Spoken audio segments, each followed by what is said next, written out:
of a Twitter tirade, and then he ended up deleting them. Have you seen his comments? No. Or he basically very heavily pushed back on you, saying that there were no negotiations. And then I never said there were no negotiations. I never said that. I said, were they talking to Jon Jones? They talked to everybody. Everybody was talked to. Not one word of what I said was not true about the whole Jon Jones thing. And how many times have I sat up here and said, he's not fighting at the White House? No. And have you guys not all seen the video of the dude with the meta glasses on when he didn't know he was being filmed, telling them that his hips are fucking shot and he needs hip replacement?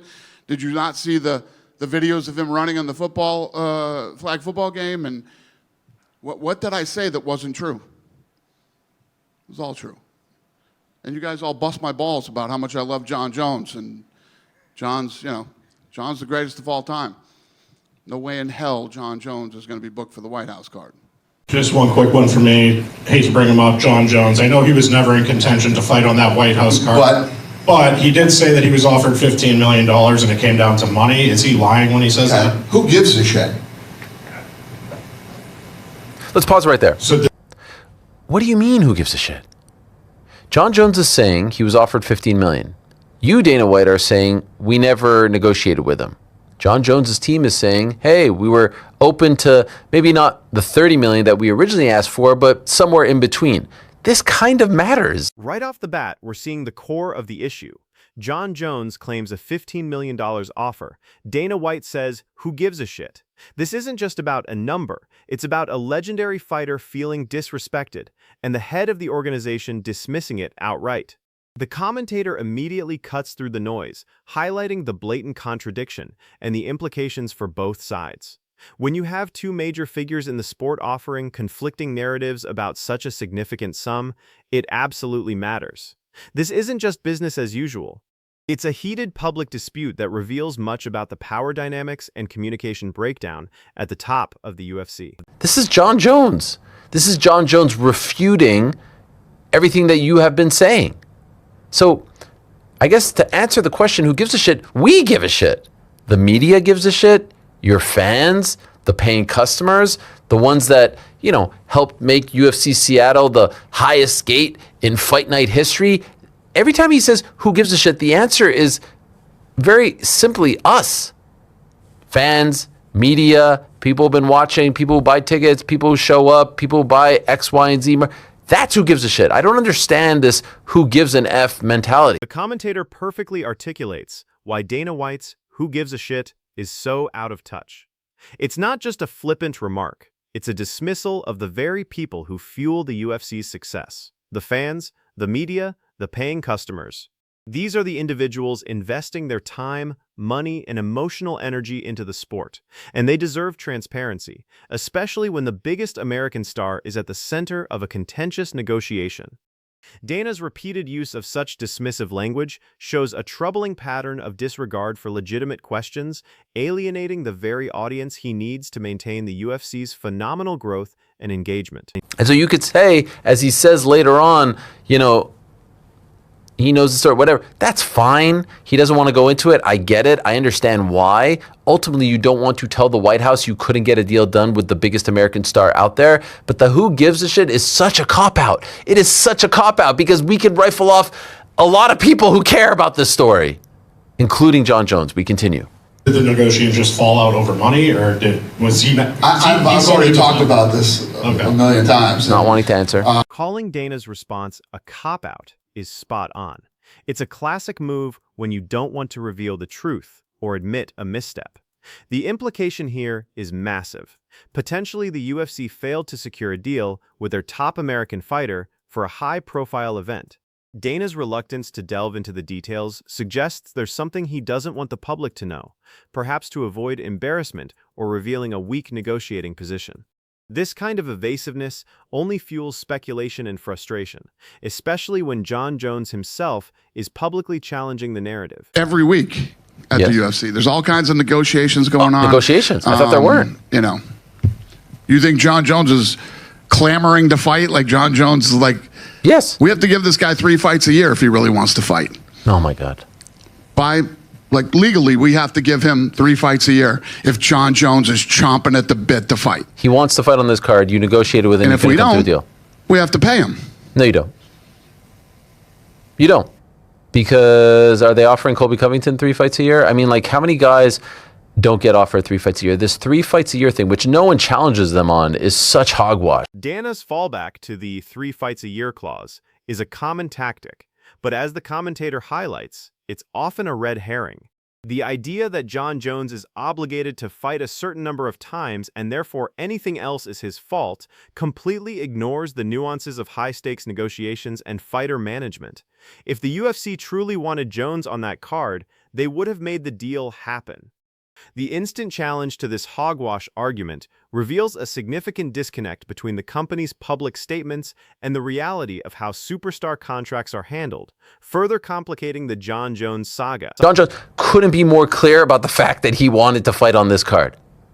Now, if what you're saying is, hey, we didn't want his services on this card, but we did offer him 3 other fights on this date, and this date, all right, cool. Have they offered Conor McGregor 3 fights a year for the past 5 years?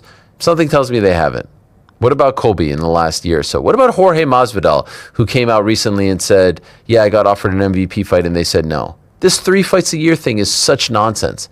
No one's fighting 3 times a year. Are the other guys who aren't fighting 3 times a year? Izzy hasn't fought in the last year. Is he just turning down fights? Like, well, what's going on? What are we talking about? The commentators' examples, Conor McGregor, Colby Covington, Jorge Masvidal, systematically dismantle Dana's 3 fights a year defense. These are some of the biggest names in the sport, and their fight frequency is dictated by far more than a simple contract clause. It's about securing the right opponents, the right money, and the right timing. This exposes the hypocrisy of applying such a rigid standard to Jon Jones while it's seemingly overlooked for other stars. It's not just about Jon Jones's situation, but a broader issue of fighter control and the UFC's narrative manipulation, making Dana's snap even more transparent. That's silly, and this who gives an F thing is silly. That answer comes when you don't have anything else to say, when you don't want to get into it. Just like the AI thing. Nothing to say, don't want to get into it. I know there are very smart people who run the UFC, who are in the day-to-day grind of the UFC. This is their life. And I know they see this and say, this is so crazy to speak to our customers this way. These are our customers. This thought of like, just watch the stupid fights. No, that's everything that is wrong with the UFC. Here, the argument deepens beyond just Jon Jones. Dana's dismissive, who gives an F or just watch the stupid fights mentality is not only silly, but fundamentally flawed for a business built on emotional investment. It's a dangerous message to send to your customer base. The commentator rightly points out that this attitude is everything that is wrong with the UFC, suggesting a lack of respect for the fans' intelligence and their desire for connection beyond mere spectacle. This snap from Dana isn't just a personal outburst. It's indicative of a corporate culture that risks alienating its most passionate supporters. We felt the way in which we felt about Saturday's fights because we know who Izzy is.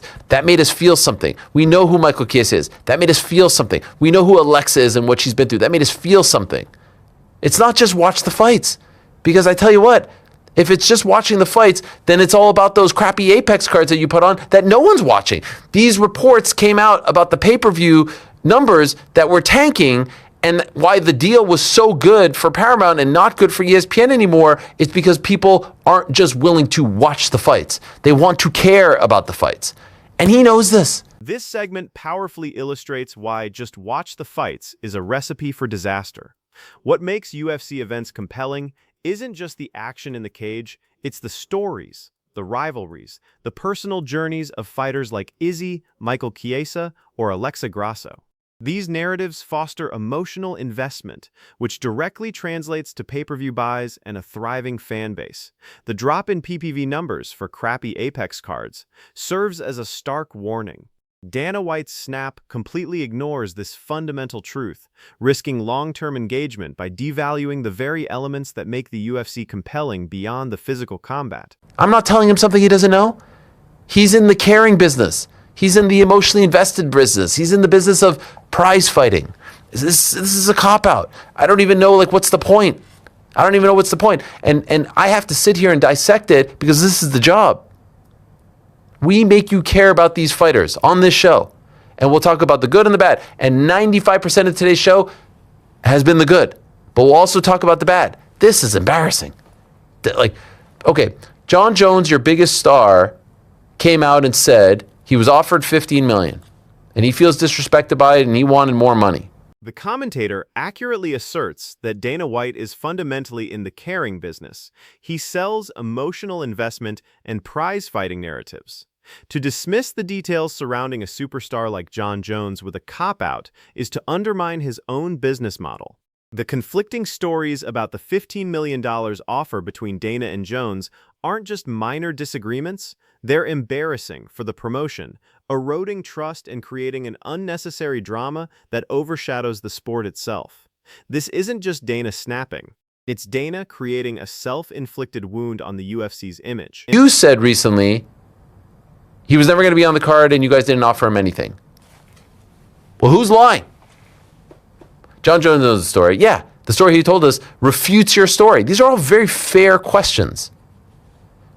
Dana, as a company, you've never used AI before, and we have noticed a difference.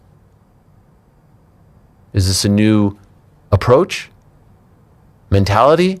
How do you feel about this? How do you feel about certain fans who feel like a company that is as big as the UFC should have higher standards than using, as the kids like to say, AI slop? Right, Frankie? Is that what they call it? Exactly what they call it. These are fair questions. The direct question, well, who's lying, cuts right to the heart of the Jon Jones controversy. Dana White's repeated assertion that Jon knows the story directly conflicts with the story Jon Jones himself is telling. This isn't just miscommunication. It's a narrative battle with significant implications for how fighters perceive their value and how fans view the organization's integrity. The transition to the AI question here is brilliant, as it shows Dana's similar dismissive approach to any critical inquiry, whether about fighter pay or production quality, demonstrating a pattern of annoyance rather than engagement. The broadcasts, the promos, the posters, like, we love this shit. We love it just as much as you love it. You love it for other reasons. It's your baby. You're financially invested. We love it as fans. Some of us are financially invested. We cover it. And so for the response to be, shut the F up, who gives a shit, to me is it's so tone deaf. Because the reason why the UFC is successful is because there are fans who love it as much as they do and care about the details as much as they do. Part of the reason why the PFL isn't successful right now is because fans don't care if they use a smart cage or not, if they change it from PFL to a new brand, if they change the logo. They don't care. They're not connected to it. Fans love. Dana's shut the F up, who gives a shit response to questions about production quality or fighter deals like Jon Jones's is deeply tone deaf. Fans are invested in every facet of the UFC, the promos, the posters, the entire spectacle. This passion is the bedrock of the UFC's success, setting it apart from less engaging promotions like the PFL. To dismiss this genuine interest as irrelevant or annoying is to misunderstand the very psychology of fandom.